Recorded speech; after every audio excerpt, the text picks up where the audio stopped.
In February 2026, Russia suffered one of its most humiliating weeks since the beginning of the war.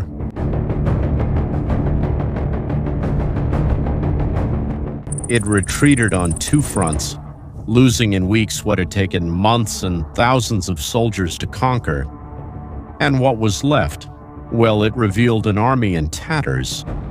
Desperation reached a point that you'll have a hard time believing when I show you what they did to try to recover. You know what impresses me most about this story? Ukraine didn't need a bigger army, didn't need more tanks. Actually, they needed to think faster, and that's exactly what they did. For months, Russia had turned the islands of the Dnipro River into an obsession. Since Ukraine liberated Kherson in November 2022, the river became the front line in that sector. On the Ukrainian side, the higher right bank, on the Russian side, the lower left bank.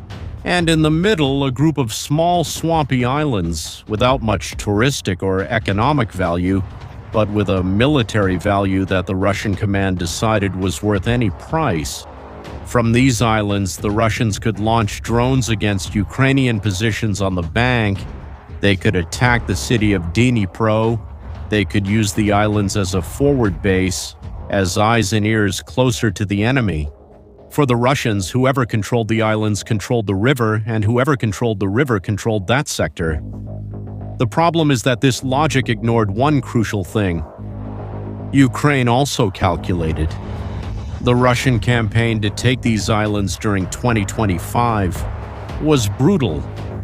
Soldiers were sent in boats across the river, exposed to Ukrainian drones, artillery fire, and ambushes from an enemy positioned on the higher bank, and could see everything that moved in the water.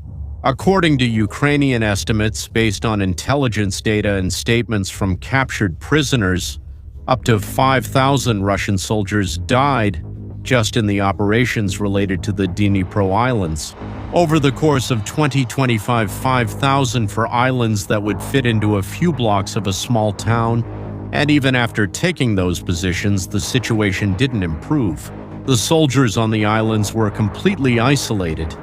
Everything they needed to survive and fight, food, ammunition, medicine, orders, arrived by boat, crossing a river watched by Ukrainian drones 24 hours a day.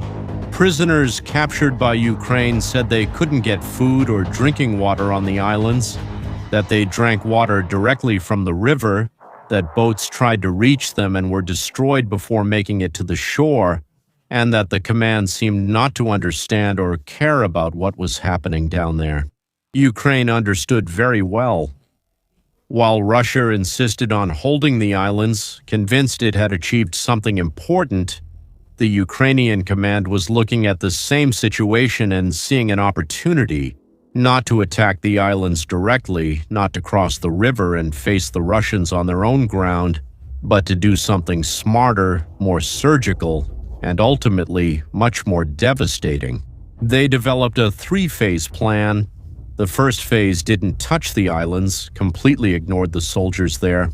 Instead, it targeted the supply depots, command centers, and drone bases that Russia had set up along the banks of the Dnipro. These were the structures that kept the islands running, that allowed Russia to see what was happening on the river and send reinforcements. To destroy them, Ukraine used something no one expected. A specialized unit called Venom began dropping TM-62 mines using drones. The TM-62 are Soviet mines that have existed since the Cold War. Everyone expected Ukraine to use them in the conventional way, scattered on the ground to stop tanks. But instead, Ukrainian engineers created a modernized version called the TM-2025, produced with 3D printers. This version can be dropped from a drone and glide to the target like a bomb, only in miniature. Imagine this: 7.5 kilos of high-powered explosives coming through the air without warning to positions the Russians thought were well protected. The effect was devastating. Depots were destroyed, command centers were eliminated. The Russian ability to operate drones in the region collapsed. The soldiers on the islands became more vulnerable than ever, but they still didn't know what was coming. The second phase came soon after, and this time the target was different. The routes. The boats that crossed the river carrying supplies, evacuating the wounded, maintaining some level of operation on the islands began to be destroyed by Ukrainian attack drones. Each supply attempt turned into a suicide mission. The Russians tried to improvise, using drones to carry supplies instead of boats. But the first phase had already destroyed much of what they needed for that. Supply lines to the islands gradually collapsed. Soldiers on the islands, without food, without clean water, with no way to evacuate the wounded, and without clear orders, began to do what any human being would do in that situation. Some tried to escape by swimming, using the river vegetation as cover. The Ukrainian drones, which were now operating unopposed, found and intercepted several of them. The third phase was the execution. With the soldiers completely isolated and without support, Ukraine began to destroy what was left of the defenses on the islands through drone and airstrikes. There was nowhere left to hide, no more help coming from anywhere. The choice became simple: die on the islands or retreat. The Ukrainian military spokesperson Vladislav Voloshin confirmed, based on intelligence data, that Russia withdrew its forces from several islands on the Dnipro. The Russian high command came to the conclusion that independent analysts had been stating for months keeping soldiers on those islands made no sense. Russia simply couldn't hold those positions. Do you realize what that means? Russia spent a significant part of 2025 sending soldiers on suicide missions to take those islands, lost 5,000 lives, captured the ground, celebrated, and announced internally that it had secured a strategic position on the Dnipro. And then, without a single Ukrainian soldier needing to cross the river, without a single Ukrainian boat needing to approach the islands, Ukraine made all of that irrelevant in a matter of weeks. This is not just a defeat, it's an X-ray of what's happening to the Russian army. But the islands were only half the story that week, because at the same time in another sector, something even bigger was happening. In the region of Oleksandr near Huliaipol in southern Ukraine, Ukrainian forces were carrying out a second operation, and this one had a different dimension, because what Ukraine was doing there was not just reacting to the enemy, it was preparing the ground for something that was yet to come. Between February 9th and 16th, the commander-in-chief of the Ukrainian armed forces, Oleksandr Syrsky, visited the front lines and confirmed that multiple units were advancing at several points in the region. The goal was not a major counteroffensive to capture cities, it was more calculated than that. Ukraine was clearing the contested zones, that space between Ukrainian and Russian positions, where small Russian groups tried to establish themselves and create footholds for larger attacks. Ukraine had spent the last few months setting up a network of artillery, drones, and support units that turned that space into a trap. Any Russian group that tried to advance through there simply didn't come back. When the operations in Oleksandrivsk were completed, Ukraine had regained approximately 200 square kilometers of territory.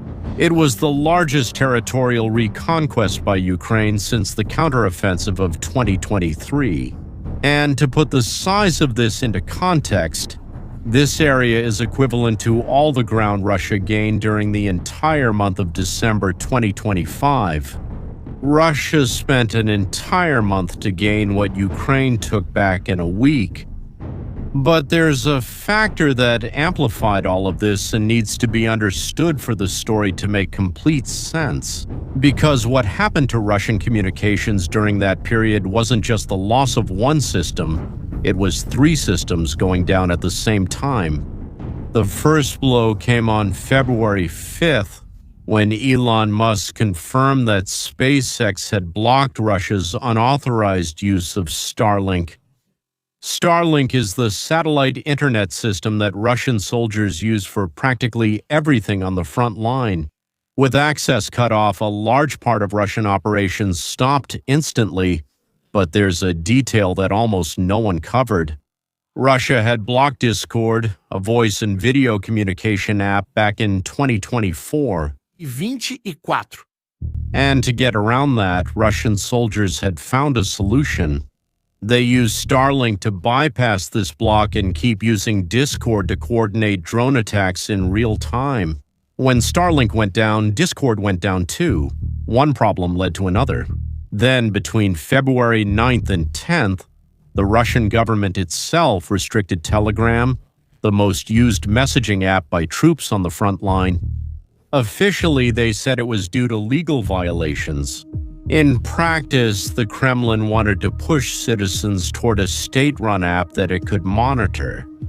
But the truth is that Russian soldiers on the front lines use Telegram for absolutely everything: receiving orders, sending reports, coordinating logistics, requesting evacuation of the wounded, communicating with drone teams. The result of the triple failure was documented by the pro-Russian war commentators themselves, who began to show a certain panic on their channels. The time it took to pass information from the front line to command went from 60 seconds to hours, and in that vacuum, Ukraine attacked. Now remember that at the beginning I said that Russian desperation reached a point where you would have a hard time believing it. Videos verified by multiple independent conflict analysis sources show Russian soldiers with metal structures welded onto horse saddles, on which Starlink terminals were fixed along with Wi-Fi routers powered by batteries. There's video of this.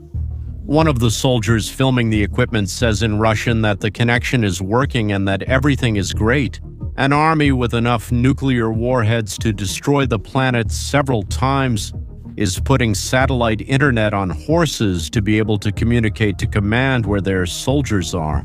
And if that wasn't enough, the most advanced solution that Russia has in development to replace Starlink is a stratospheric balloon called Barrage 1, which would operate at 20 kilometers altitude. But even the pro-Kremlin war channels openly admit that there are no alternatives to Starlink right now.